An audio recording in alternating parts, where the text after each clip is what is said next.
মাশাআল্লাহ কত সজনে ধরে আছে আমার টবের গাছে, না দেখলে আপনারা কেউ বিশ্বাসই করবেন না। তো কি পরিমাণে সজনে আছে জানতে হলে আমার ভিডিওর সাথে পুরোটা জুড়েই থাকবেন। আর হ্যাঁ, আজকে আমি আলোচনা করব কেন সজনে গাছ লাগাবেন এবং কিভাবে সজনে চাষ করবেন, সেটা নিয়েই কিন্তু আজকে পুরোটা ভিডিও আমি আপনাদের সাথে আলোচনা করব।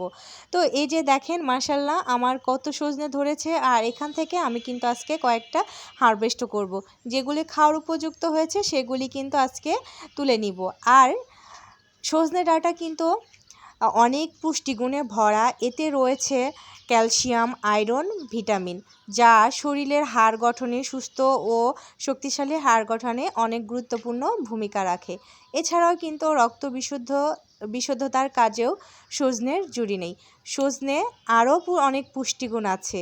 বিশেষ করে যাদের ডায়াবেটিস আছে তারা কিন্তু সজনে পাতার গুঁড়ো কিংবা সজনের তরকারি, ভর্তা যেটাই বলেন না কেন খেতে পারেন।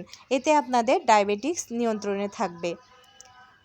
আর এছাড়া এতে রয়েছে অ্যান্টি অক্সাইড। এই অ্যান্টিঅক্সাইড শরীরের রোগ প্রতিরোধ ক্ষমতা বৃদ্ধি করে। তো আপনারা অবশ্যই এরকম একটা সজনে গাছ বাড়িতে রাখবেন সুস্থ সবল থাকতে হলে। প্রচুর পরিমাণে কিন্তু ক্যালসিয়াম আছে, এক মানে কি বলবো, দুধের থেকেও বেশি আছে। আমি গুগলে দেখেছি।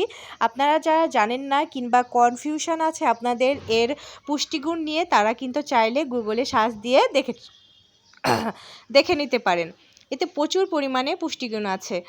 তো যাই হোক, এখন চলে আসি আপনারা এটা কিভাবে চাষ করবেন। আমি কিন্তু টবে লাগিয়েছি, আপনারা চাইলে আঙিনায়, বাড়ির পাশে, হয়তো বা আপনাদের বাড়ির পাশে ছোট্ট একটা জায়গা আছে, ছোট্ট কয়েক কি বলবো 2 হাত মতো ফাঁকা জায়গাও যদি থাকে সেখানেও কিন্তু লাগাতে পারেন। উঁচু হয়ে উঠে যাবে, খুব সহজেই কিন্তু হয়ে যায়। আর আমার এই গাছটা কিন্তু 12 মাসই, আমাকে কিন্তু এভাবেই 12 মাস ফুল ফল দিয়ে যায়। দেখতেই পাচ্ছেন ছোট ফল, বড় সজনে ফুল, ছোট ফুল, মানে সব ধরনের আছে, পর্যায়ক্রমে আসতেই আছে, ধরতেই আছে। তো এভাবে এরকম যদি একটা গাছ আপনারা লাগাতে পারেন তাহলে আপনাদের রোগ প্রতিরোধ ক্ষমতা অনেক গুণে বেড়ে যাবে। একটা সময় আপনাদের সাথে শেয়ার করি, আমার হাজব্যান্ডের ডায়াবেটিক্স ধরা পড়েছিল। এখন তার শূন্যের কোঠায়, মানে ডায়াবেটিস তার নাই। তো উনি কিন্তু রেগুলার বেশ কয়েক মাস সজনে পাতার গুঁড়ো খেয়েছিল। আর সেটা কিন্তু আমি নিজেই তৈরি করেছিলাম। তো বাড়িতেই কিন্তু খুব সহজেই সজনে পাতার গুঁড়ো তৈরি করা যায়। তো তার কিন্তু খুব ভালোই কাজে দিয়েছে। আপনারা কিন্তু রেগুলার চাইলে খেতে পারেন। তো এই যে দেখেন, আপনাদের সাথে এর পুষ্টিগুণ নিয়ে আলোচনা করতে করতে হারভেস্ট করে নিয়েছি। আর আজকে যে পরিমাণে আমি হারভেস্ট করেছি এটা কিন্তু আমার ফ্যামিলির জন্য যথেষ্ট। আশা করি সবার ফ্যামিলিতেই হয়ে যাবে। সজনে ডাঁটা খুব বেশি একটা প্রয়োজন হয় না একটা ফ্যামিলিতে। আর এখন পর্যন্ত যতগুলি সজনে আছে না জানি কত দিন আমি খেতে পারবো, প্রচুর পরিমাণে ফলন হয়েছে। তো আল্লাহর কাছে কিন্তু আমি হাজারো শুকরিয়া জানাই যে এত সজনে দিয়েছে আমাকে। আমি কিন্তু একটা সময় খুব আফসোস করতাম, সজনে খেতে পারি না, ঢাকায় তেমন পাওয়া যায় না, ভালো না, কবে বাসা থেকে নিয়ে আসবে তারপরে খাবো, তাছাড়া 12 মাসই হয় না, গরমের সময়ই হয়। তো যাই হোক, আল্লাহ আমার এই কষ্টটা বুঝে কিন্তু আমাকে এত ভালো একটা গাছ দিয়েছে। তো এবার আসি আপনারা কিভাবে চাষ করবেন। ডাল কিংবা বীজ দুটো থেকেই করা যায়। আর আমার এই গাছটা কিন্তু বীজে থেকে করা। বীজ থেকে ফল আসতে আমার 4 থেকে 6 মাস সময় লেগেছিল, মানে 5 থেকে 6 মাস সময় লেগেছে, একজ্যাক্ট সময় মনে নাই, তবে এরকমই লেগেছিল। আপনারাও কিন্তু চাইলে বীজ থেকে করতে পারেন। এখন অনেক অনলাইন পেজ বা গ্রুপ আছে যারা কিন্তু বীজ সেল করে থাকে, তাদের থেকে কিনে করতে পারেন। আবার কাটিংয়েও অনেক সেল হয়ে থাকে, সেগুলিও করতে পারেন।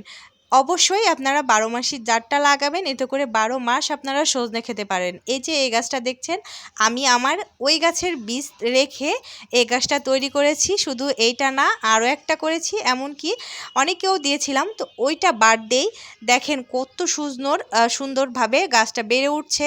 আর কাটিং করে দেওয়ার ফলে গাছটা কিন্তু ঝোপালোও হচ্ছে, দেখতে কিন্তু বেশ ভালো লাগে। তবে একটা ছাদে একটা সজনে গাছ থাকলেই মনে হয় যথেষ্ট। আর এই গাছ আমি কিন্তু আমার নিজের জন্য না, আমার ননাসের জন্যে করেছি। তার কিন্তু সজনে ডাঁটা অনেক পছন্দ, এর জন্যেই মূলত করা। তো আপনারা এখন হচ্ছে এটার যত্ন কিভাবে করবেন সেটা বলি। বীজ বা কাটিং থেকে তো গাছ করলেন, তো লাগালেই তো হয় না। পানিটা কিন্তু খুব কম দিবেন। মাটি শুকিয়ে গেলে তারপরে পানি দিবেন, তাছাড়া পানি দিবেন না। আর খাবারটা যেহেতু 12 মাসি গাছ, রেগুলার দিয়ে যাবেন। আর পারলে একটু বড় টবে লাগানোর চেষ্টা করবেন, তাহলে কিন্তু খুব ভালো ফলাফল পাবেন।